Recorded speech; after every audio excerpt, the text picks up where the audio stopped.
Howdy, everybody. Welcome to Liberty Call. Today is Monday, June 2nd, 2025. Hope you're having a fantastical day out there in the interwebs. Hope you had a good weekend. My Astros split with the Rays, so out of 4 games, they took 2, so not terrible, but they managed to get killed on the games they lost, 13-3, and it was just crazy.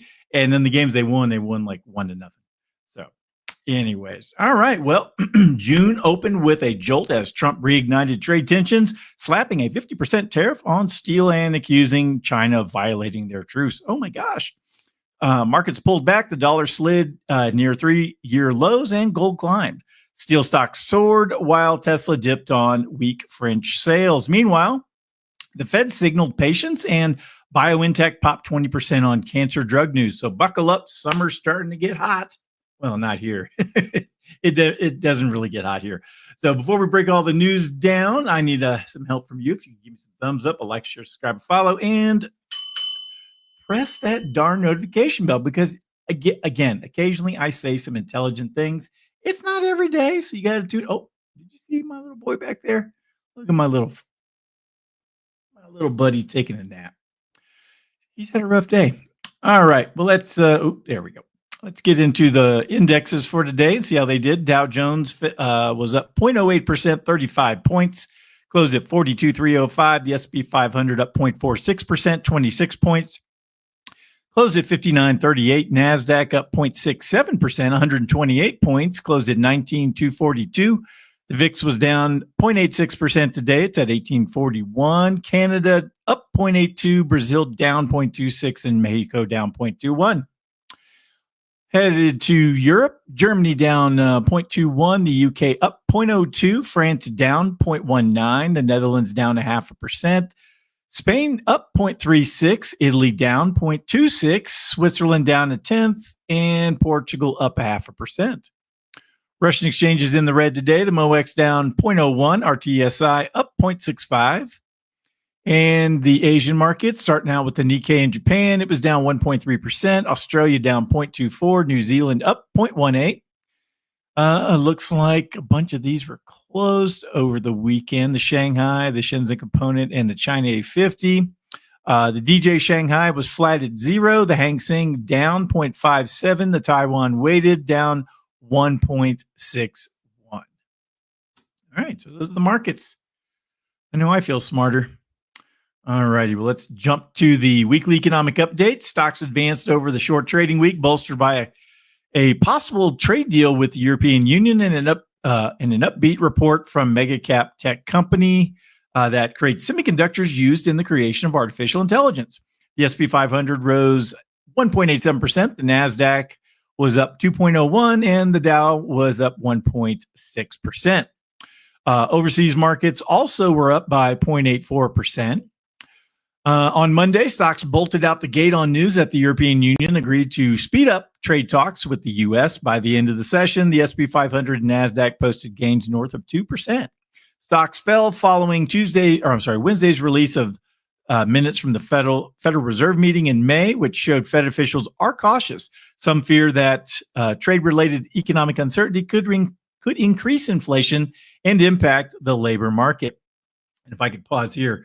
I saw a post or something on Twitter, X, last night saying that Chairman Powell was going to resign today from the Fed, and that, I believe that the vice chair moves up to the chair in the event of Powell resigning his position. But the goal is, if Trump, were to actually pressure that, the goal is to lower interest rates, which would, be a boost to inflation, which I don't think we really want. So, I know it's good for, what appears to be good for the economy. I'm putting that in air quotes because it feels like everything is okay because, cheap lending, you're able to borrow easily, a lot of money creation, and, the average layman thinks, oh, everything's fine. Well, in reality, you're creating a bunch of inflation that you have to pay the bill for later on. So, where was I? On Friday, stocks were flat despite the White House accusing China of violating its trade deal. The S&P 500 added 6.2%, and the NASDAQ 9.6% for the month, their best since November of 23. All right. Inflation update. The Fed's preferred inflation measure, the Personal Consumption and Expenditures Index, was released on Friday, showing only a modest uptick in prices in April. The PCE increased by 0.1% for the month, putting the annual rate at 2.1%, the lowest since September of 24. On the expenditure side, the report showed higher consumer savings rate as they navigate economic uncertainty. Key economic data this week, Monday today, we have the ISM Manufacturing Report, construction spending, and Dallas Fed President Lori Logan speaks. Tuesday, factory orders and job openings. Wednesday, the ADP Employment Report, ISM Services, and the Fed Beige Book. Thursday, trade deficit, productivity gains, and Friday is the Employment Report and consumer credit. Just a few companies reporting earnings this week. Tuesday, CrowdStrike and Hewlett-Packard. Thursday is Broadcom. And that is the weekly update. Good stuff, I know. See, put my boy to sleep back there. Jake's had a rough month with the new employee here at DSA Financial Group, Mr. Nolan. He has worn Jake out. So, all right, well, let's get to the market recap. SP 500 cuts losses despite fresh U.S.-China tensions. All right, Wall Street kicked off June on shaky ground with the SP 500 trimming losses Monday despite escalating tensions between the U.S. and China. The market pullback comes after a strong May where the SP 500 gained over 6%, the NASDAQ surged 9%, and the Dow rose 4%. Tensions flared after U.S. President Donald Trump accused China of breaching a Geneva trade agreement. China rejected the claims, calling them baseless, and vowed to defend its interests. Talks between the two nations appeared to have stalled, and Trump announced a steel tariff hike from 25 to 50% starting June 4th. Meanwhile, a federal trade court blocked much of Trump's tariffs agenda last week, though an appeals court quickly reinstated it. The dispute is likely headed to the Supreme Court. Federal Reserve Chairman Jerome Powell offered no major policy updates, while Fed Governor Christopher Waller suggested that rate cuts remain possible later this year, assuming inflationary pressures from tariffs remain short-lived. Chip stocks such as NVIDIA and Taiwan Semiconductor paired earlier losses despite looming regulatory threats. A Bloomberg report said the Trump administration plans to close loopholes in sanctions by targeting subsidiaries of blacklisted Chinese tech firms. Conversely, aluminum and steel stocks like Cleveland-Cliffs and Nucor surged on tariff news, while energy shares jumped following OPEC Plus's decision to increase oil production modestly in July, easing fears of more aggressive hikes. Markets now look ahead to key economic data, including PMIs and Friday's non-farm payrolls, expected to show a hiring slowdown. Investors will be watching for signs of how trade policy is impacting economic momentum and whether the Fed will act on interest rate cuts in the coming months. All right, so everything is just kind of up in the air right now. All right, let's get to a data report here from First Trust, May ISM Manufacturing Index, put together by Mr. Nate Yersey. So let's read through my summary. All right. U.S. manufacturing activity remained in contraction territory in May, with the ISM Manufacturing Index slipping to 48.5 from 48.7, hitting a 6-month low. However, the headline drop masked improving underlying components. Most measures of activity actually rose. The production index climbed from 45.4 to 45.4 from 44, and the suppliers deliveries index jumped to a 35-month high of 56.1, indicating notable, though not COVID level, bottlenecks. Let's see here. The overall decline was driven entirely by a sharp fall in the inventories index, which dropped to 46.7 after 2 months of expansion. This likely reflects a correction from the recent surge in imports as firms rushed to stockpile ahead of looming tariffs. Meanwhile, weak demand and increased business uncertainty from tariffs and government spending cuts continue to weigh on order books and production plans. Employment in manufacturing remains under pressure, with 9 industries reporting job losses versus only 4 reporting gains. A particularly dire comment from the electrical equipment sector noted that recent tariff-related supply chain disruptions rival those seen during the height of the COVID-19 pandemic.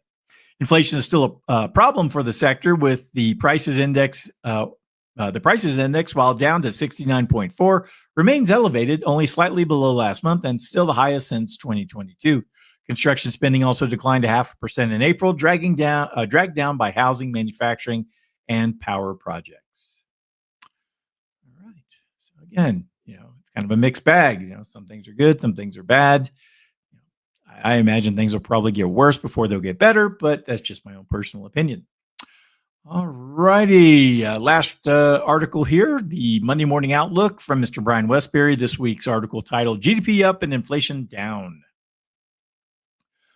All right. Recent economic data has defied conventional expectations that the Trump administration's tariffs would trigger stagflation, slower growth, and higher inflation. Instead, April's sharp drop in the U.S. trade deficit points to stronger than expected economic momentum in the second quarter.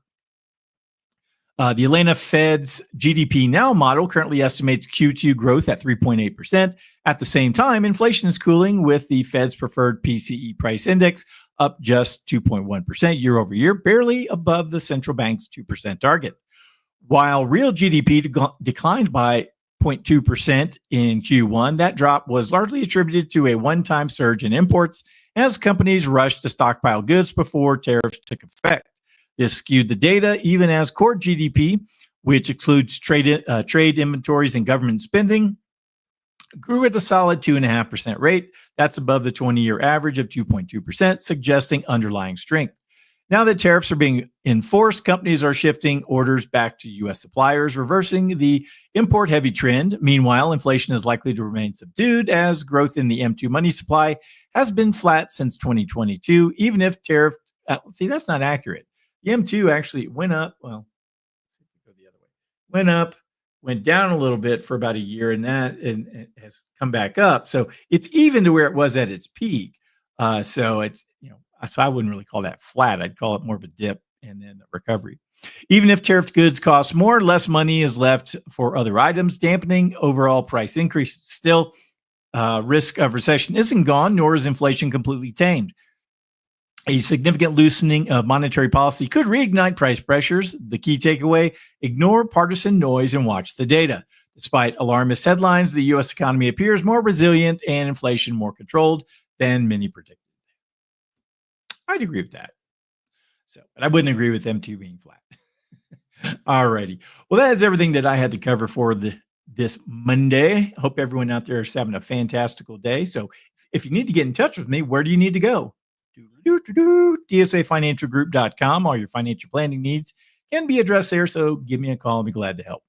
All right. Well, hope everyone out there has a wonderful Monday evening, and I'll talk to everyone again next time. Adios.